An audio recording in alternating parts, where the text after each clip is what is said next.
Last summer, by chance at the scrapyard at the east end of the bridge near my house, I discovered this big thing, weighing a total of 292 gin, almost 500 million gin. I brought it back. It is a Suzuki Jong, a 750cc displacement produced in 2001, and it is also a bike with a story. Its fate was unfortunate, but its rear wheel is wider than my palm, which means it was not fuel efficient in its lifetime. Also, its fuel tank is severely damaged and deformed. Now I'm not sure if there's a good way to fix this fuel tank. Anyway, put on your gloves, because today we're going to completely restore this bike, according to this poster.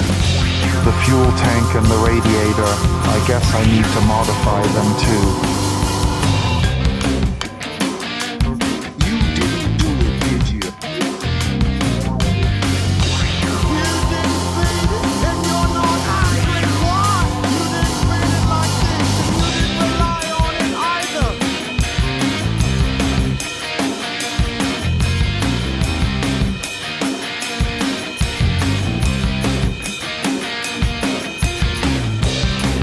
And the engine's exterior looks a bit massive, but when you hold it, it's not as heavy as imagined. I suspect there might be some lightweight design inside, but look here, there's even a native resident. Could he have also added to the engine's weight, affecting its power output and thus causing the vehicle's takeoff failure? The four throttle bodies are also very clean, and the wiring of the whole vehicle is quite neat, except for the wiring at the front, which is completely broken. However, there are two large turtles piled on the frame, and the triple star on the handlebars is cracked. It seems this bike has quite a story.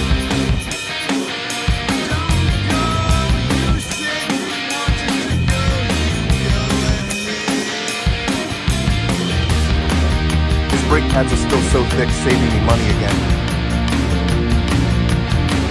Because we just found that the front of his vehicle has cracks, it's necessary for us to check its tightness and see if anything else is deformed. This guy is fine, no need to worry.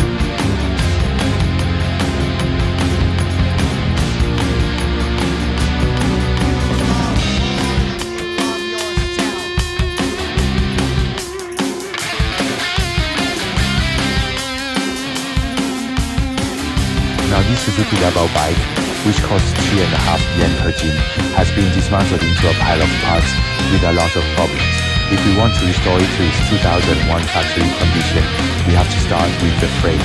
The frame is silver, so we need to put in some effort and start with the frame. I'll throw its rear swing arm into the sandblasting machine for a fine sandblasting treatment.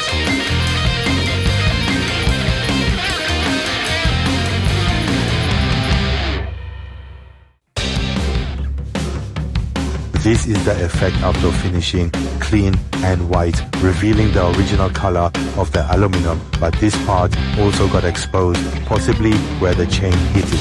So I used an angle grinder to smooth them out, and now it looks much better. Hurry and eat, it's so late. Look what I brought you.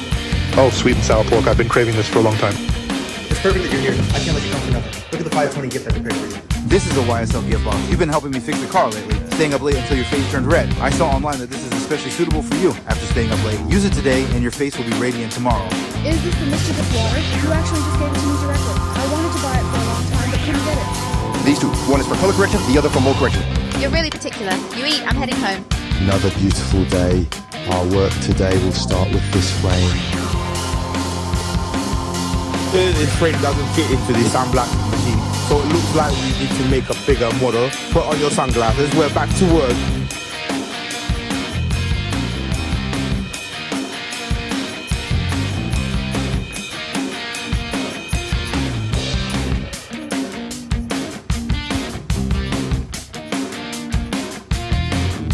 Take my advice, buy a laser welding machine early. It's really so simple.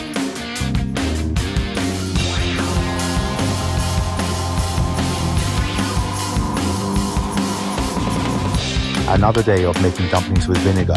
To repair this car, I made a 1.3 meter large sandblasting machine. To ensure you can clearly watch the video, I added 2 pieces of glass on top for easy filming. Now, this frame can be worked on inside, whether lying horizontally, vertically, or any other position. Of course, I look a bit small in front of this sandblasting machine.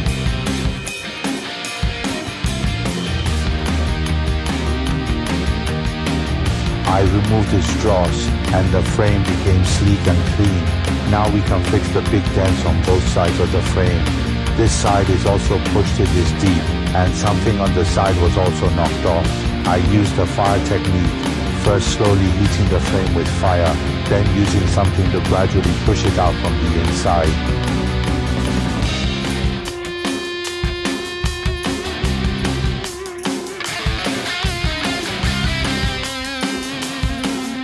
What a mess. A big dent appeared here. It seems you should wear sunglasses. I need to weld it back myself. You have to vouch for me. I really didn't break that part. I just tapped it twice and it cracked open. That's how it went. I'm not lying. You have to vouch for me.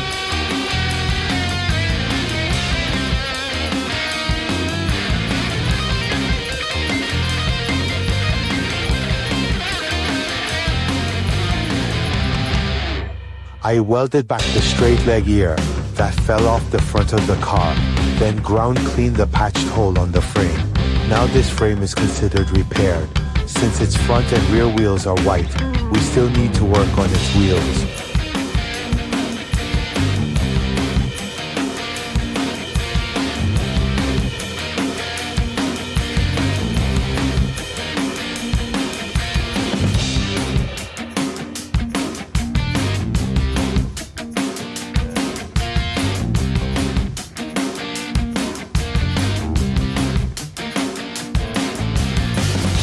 First, I applied paint remover to the wheel hub, then sent it for sandblasting to remove the residue. Now the wheel hub is very clean, but if you look inside the wheel hub, there are a lot of small pits, which are the result of tire repair liquid. The front wheel is fine, so now the only way is to fill all these small pits with injection glue. Then we need to quickly get these finished wheel hubs and the frame to the paint booth. First spray a coat of epoxy primer, then spray the top coat and then bake it at high temperature.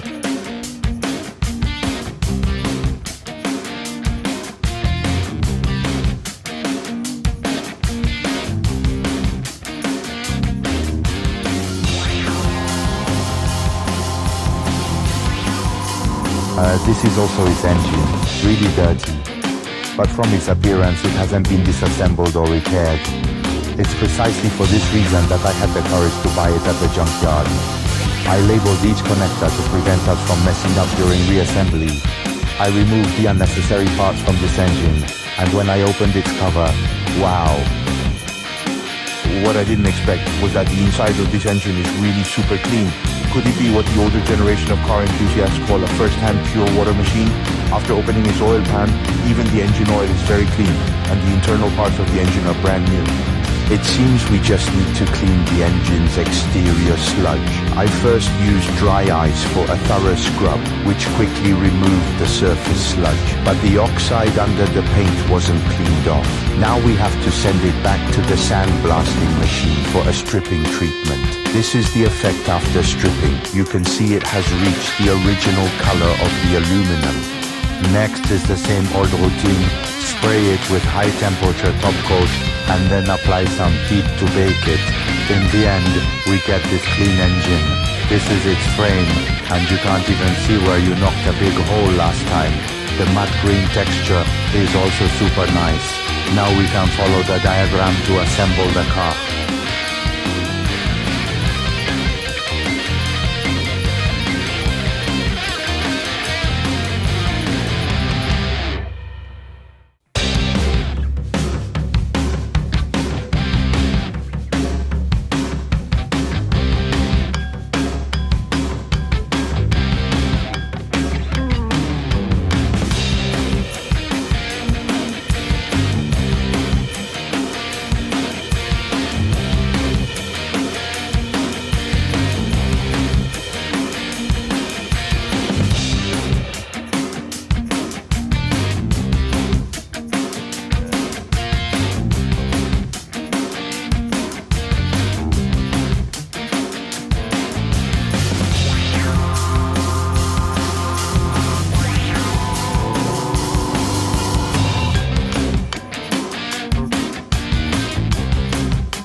poets who adore each other.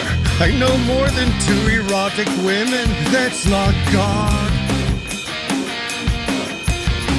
Not bad. I thought we could smoothly load the car next, but the problem arose here. This is its lower 3 stars, possibly due to the severe and intense head-on contact last time. It twisted about as much as 2 steel cups. It seems we need to find a way to correct it. I used a torch, first heating it and then slowly tightening the screws, applying pressure until it was completely flat and then letting it cool naturally. It cost about $1 and 70 cents worth of liquefied gas. Now this Samsung is corrected, flat as new. You're awesome, I give you a thumbs up. This is his upper 3-star. Possibly also due to the last head-on contact, it developed cracks too. I first made a notch at the crack, then welded it back with AC argon arc welding. Ground it smooth, sent it to the sandblasting machine for stripping, sprayed it with matte paint, and this 3-star is perfectly fixed and ready to be installed on the vehicle again.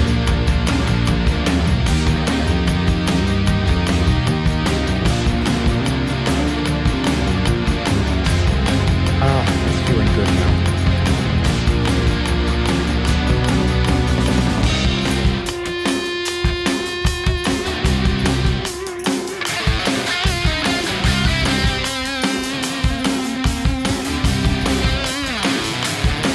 Look here, this is the original exhaust from a Suzuki by Sony's duty-free, and I only spent 350 yen to buy it.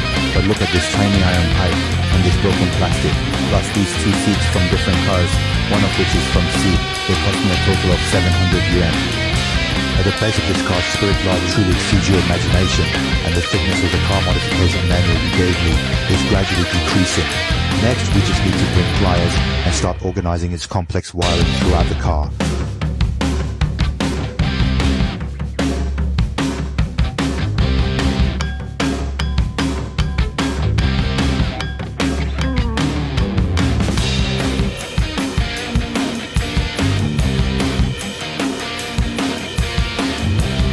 After I finished organizing its wiring, I quickly used dry ice to thoroughly clean its connection panel.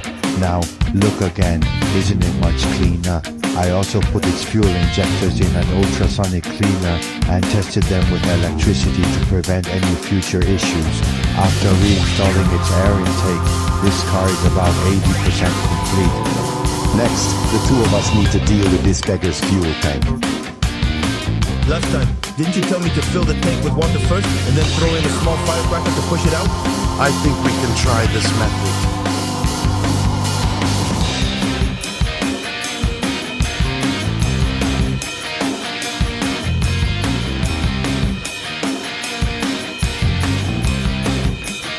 If this method doesn't work well, it seems we need to think of another solution. Let's be straightforward. I'll directly cut open the bottom shell of the fuel tank, and you can see there are still some stray edges inside. Pour out the remaining water in the tank, and you can see the top has severe dents, but fortunately, they are all large dents with no dead spots. I first use a nylon leg for a major repair, then use a small bent nail leg for a detailed smoothing. When I first bought the car, I thought this fuel tank couldn't be repaired at all. I even planned to get a second-hand one from a dismantled car to replace it directly, but now the result seems okay. This fuel tank has had a rough time, being repainted about 4 or 5 times, from blue to white and finally to black. I used paint removal with sandpaper to strip it down to the metal. You can see there are still some small dents, but I think it's fine. It's good enough as it is. I used a handheld laser welding machine to weld the bottom shell and top cover of the fuel tank. Next, we'll follow the usual routine. First, spray epoxy primer to prevent rust, then apply a thin layer of putty to smooth it out, and finally spray a coat of intermediate paint to unify the color tone. Finally, there's the pearl white top coat. After the pearl white dries, use masking tape to divide the areas properly, because the top and bottom are 2 different blues, so it needs to be sprayed in 2 separate steps.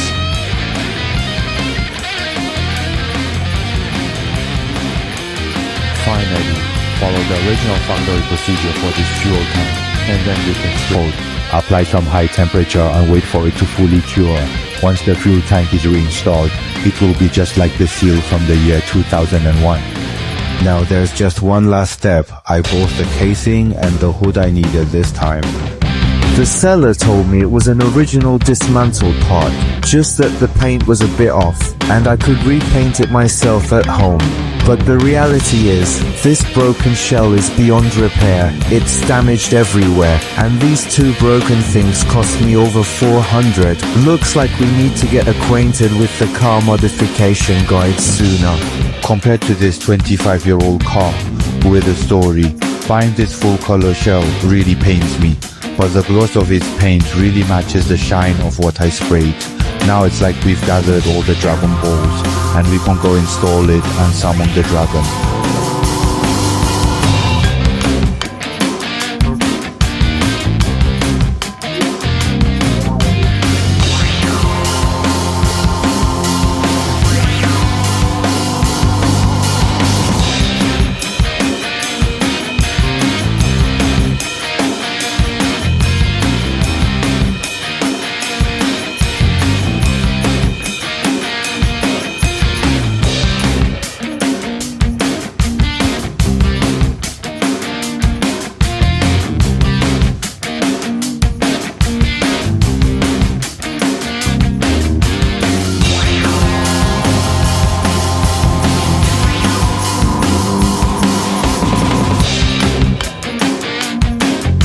By this point, the Suzuki Dabao bike that I bought for 1,022 at the scrapyard at the east end of the bridge near my home in the fall of 2024 has been fully restored. The overall cost of its parts exceeds our understanding. Fortunately, your car modification manual is thick enough to support me, giving me enough time to restore it to the appearance of a 2001 Sea Lion. Do you want to get a cable and we can try starting it?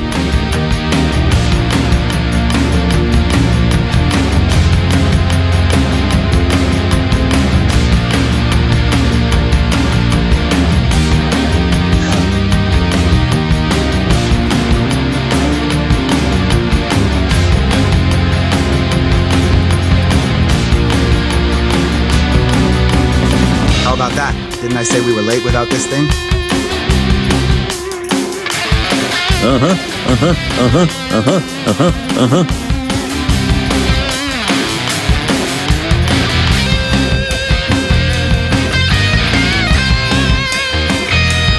Let's go. I think there's no problem now. Let's go for a test drive.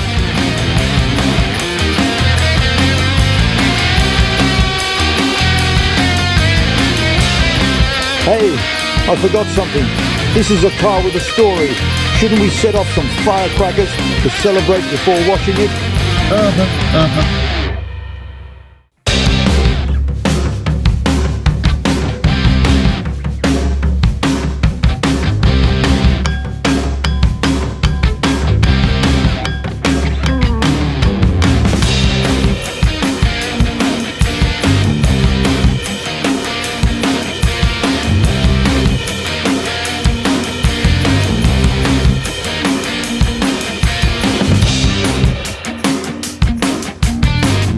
At this point, the Suzuki Dabao car bought for 1,022 at the junkyard is considered fully restored.